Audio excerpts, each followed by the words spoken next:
Di bawah sinar senja yang memudar, Maira memandang rumah barunya. Rumah itu tampak suram, dengan tirai-tirai usang yang tergantung di jendela besar.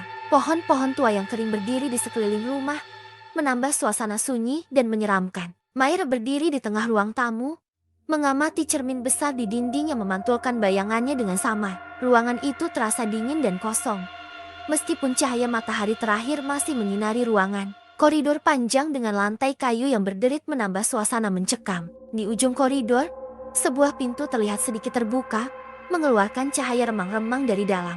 Koridor itu tampak seolah tidak berujung, membuat Maira merasa terperangkap. Tirai tipis itu bergoyang perlahan, seolah-olah ada sesuatu di baliknya. Meskipun jendela tertutup rapat, bayangan samar tampak di balik tirai, menambah ketegangan yang dirasakan Maira. Cermin besar memantulkan bayangan samar seorang wanita tua dengan mata kosong dan rambut kusut.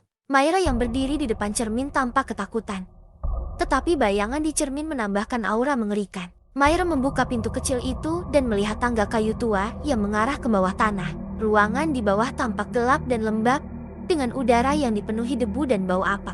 Ketakutan merayap di hati Maira, tetapi ia merasa harus melanjutkan. Ruangan itu terasa penuh dengan rahasia kelam, dengan dinding yang lembab dan penuh lumut. Peti besar di tengah ruangan tampak sangat mencurigakan, seolah-olah menyembunyikan sesuatu yang mengerikan. Di salah satu dinding ruang bawah tanah, Maira menemukan sebuah foto keluarga yang tergantung. Foto itu tampak biasa pada awalnya, tetapi wajah wanita di foto itu telah dirobek dengan kasar, meninggalkan bekas yang menyeramkan. Bayangan di luar jendela tampak seperti sosok manusia, tetapi dengan bentuk yang terdistorsi dan menakutkan. Jendela yang dipenuhi embun menambah suasana dingin dan tidak nyaman, membuat Maira ketakutan. Lantai kamar mulai retak, dan tangan kurus itu muncul dengan perlahan, menciptakan kengerian tak terhingga di hati Maira. Dia merasa terjebak dalam mimpi buruk yang tidak bisa dia hindari. Di tengah ritual, bayangan-bayangan mulai bergerak liar di sekitar ruangan. Lilin-lilin menyala, menciptakan bayangan yang menakutkan di dinding.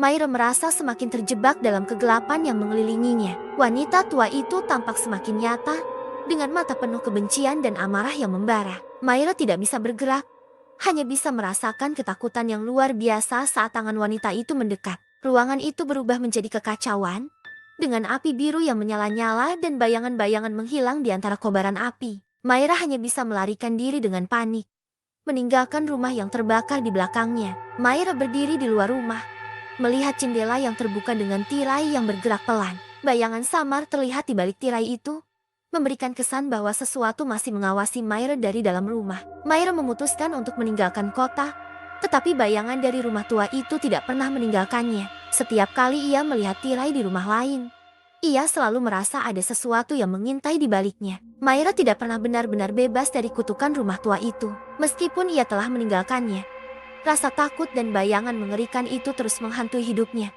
menjadi mimpi buruk yang tidak pernah berakhir.